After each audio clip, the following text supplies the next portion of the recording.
শুধুমাত্র ভাইরাল হওয়ার উদ্দেশ্যেই হত্যা করা হয় তোফাজ্জল হোসেনকে। হ্যাঁ দর্শক, শুধুমাত্র ভাইরাল হওয়ার উদ্দেশ্যেই ডাবের শিক্ষার্থীরা পিটিয়ে হত্যা করেন পাগল মানসিক ভারসাম্যহীন তোফাজ্জল হোসেনকে।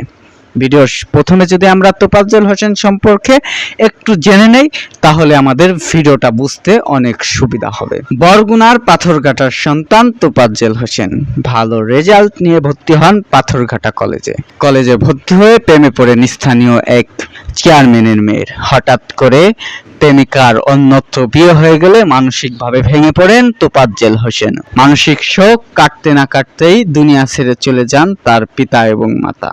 তাই অধিক শোকে পাথর হয়ে যান তিনি। মানসিক ভারসাম্য হারিয়ে রাস্তায় রাস্তায় বেরিয়ে পড়েন পাগল তোফাজ্জল হোসেন।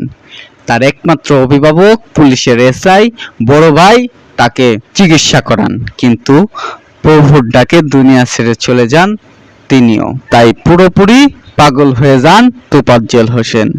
রাস্তাঘাট বিদ্যালয় দিয়ে ঘোরাফেরা করেন তোফাজ্জল হোসেন। হয়তো সেদিন ফজলুল হক হলে খাবারের সন্ধানে গিয়েছিল পাগল তোফাজ্জল হোসেন।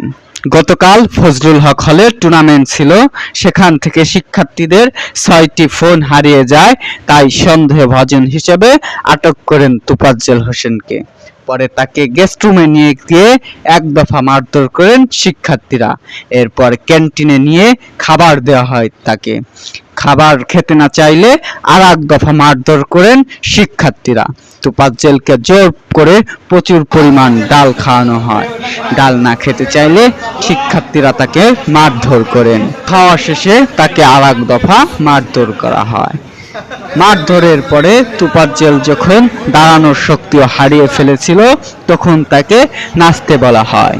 তোফাজ্জলের শরীরের বিভিন্ন অংশ দিয়ে রক্ত ঝরছিল, কিন্তু ডাবের শিক্ষার্থীরা শুধুমাত্র ভাইরাল হওয়ার উদ্দেশ্যে, তথা পূর্বে আমরা দেখেছি ডাকাত এবং চোরের সঙ্গে যেভাবে ধরে তাকে নাচানো হয়েছিল, ঠিক তেমনি করতে চেয়েছিল তোফাজ্জল হোসেনের সঙ্গে। নাচতে না চাইলে আর এক ধাপ মারধর করেন তোফাজ্জল হোসেনকে। খাবার খাইয়ে নাচাপিচা করে শুধুমাত্র ভাইরাল হতে চেয়েছিল ডাবের শিক্ষার্থীরা। তাই তো তাজা একটি প্রাণ দুনিয়া থেকে বিদায় জানিয়ে দিল তারা।